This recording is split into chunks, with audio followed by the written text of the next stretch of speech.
I've been thinking a lot about something very specific, and that is the subject of self harm.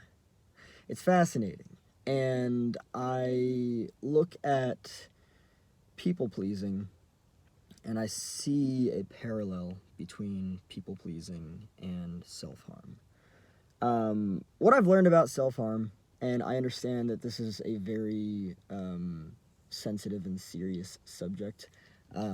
Just to make it clear again, this is entirely a safe space. No shame, no guilt.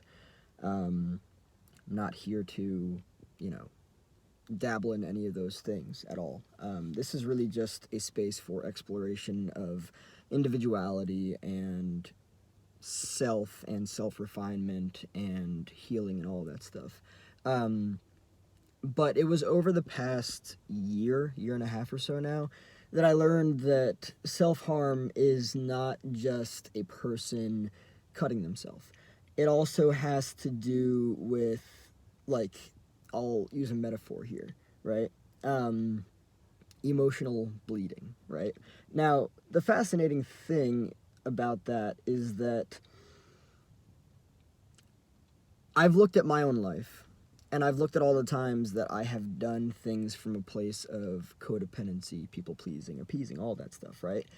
And it wasn't until I think yesterday or the day before that I started looking at myself and looking at the decisions that I've made in my life, all of the codependency, the people pleasing, the appeasing, and all that stuff, and just looking at how it's made me feel, right?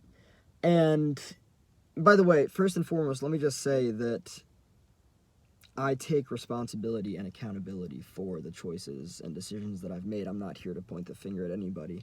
One of the most important, powerful, and empowering thing I believe any individual can do is take responsibility and accountability for their choices. Of course, earlier on in life, in childhood, we were relying on other people, you know, authority figures to guide us and everything. But now, with this level of conscious awareness, um, our choices, our decisions are our responsibility, right?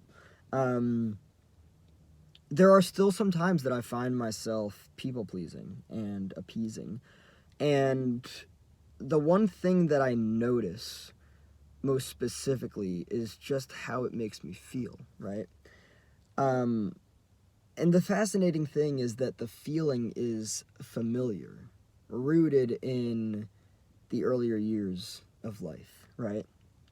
And so I started thinking to myself,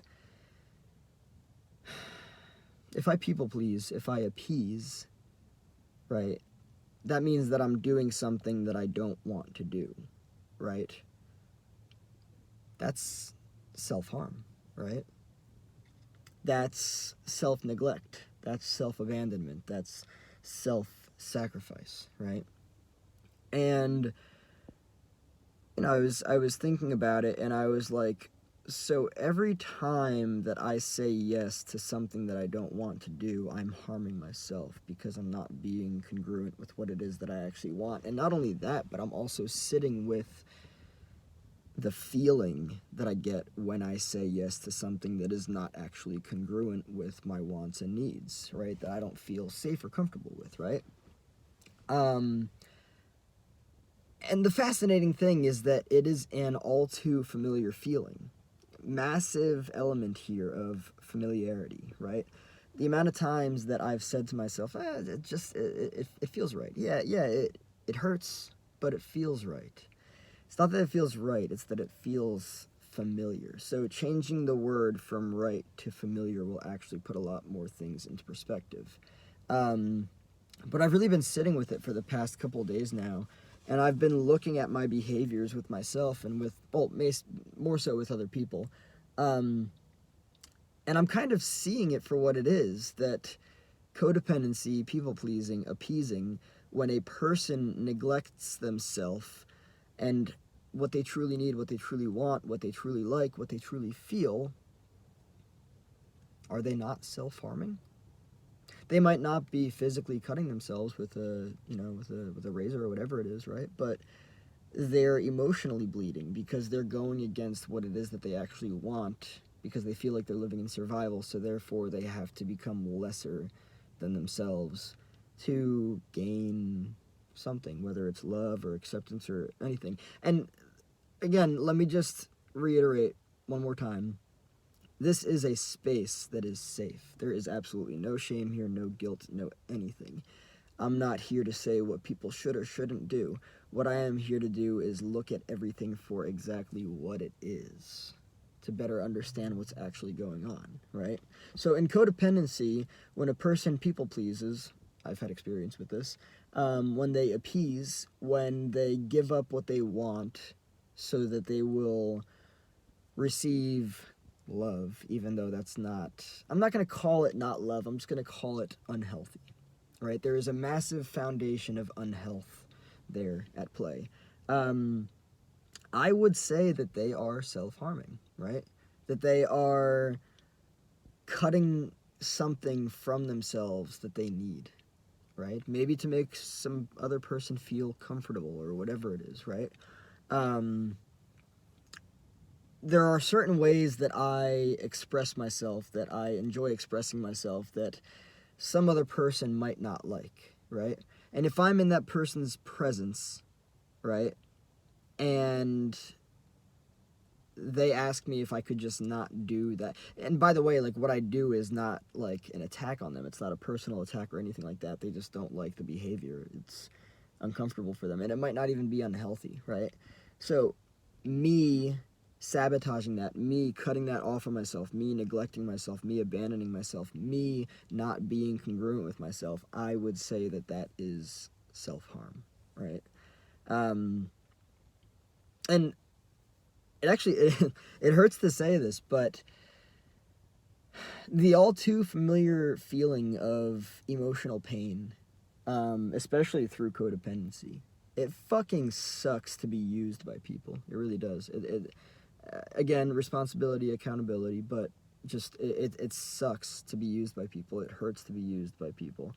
I've literally had one person at least admit to me that they used me for something, right? And it's like, you all of a sudden become less than human, right? You become subhuman. You become a fucking shell of a human. You become a fucking ghost of a human, and then the humanity is out the fucking window, right? I would say that codependency and everything that comes with it is self-harm, right? Healthy boundaries exist for a reason. And when an individual that hasn't had healthy individuation and differentiation and really can't tell the difference between self and other, they're a lot more likely to experience codependency and all of the awful shit, I'll just say it for what it is, that comes with it, the abuse. And I'm not going to sit here and say that codependents are not abusive, because I would actually say that a lot of the behaviors that codependents practice are actually abusive. I have been abusive, not intending to, but just because, I'm utilizing defense mechanisms as to avoid pain, right? By the way, here's the fascinating thing. Here's kind of like a double fuck, right? So I utilize a defense mechanism to avoid pain. What is the defense mechanism? People pleasing, appeasing, right? However, pain still comes with it. It's just that what I'm sacrificing, I believe, is actually going to be more pain than the people pleasing and the appeasing. It's kind of fascinating how that works. I might make another video on this subject just because I've been thinking about this for the past few days. I've been going through some like seriously wild, expansive realizations and awakenings. My eyes are opening so fucking wide, and it's just such a fun and exciting endeavor. I'm just seeing things that I've never seen before. And when you see things that you've never seen before, you do things you've never done. And that's where growth happens. Yeah. Anyway, there might be a part 2 coming.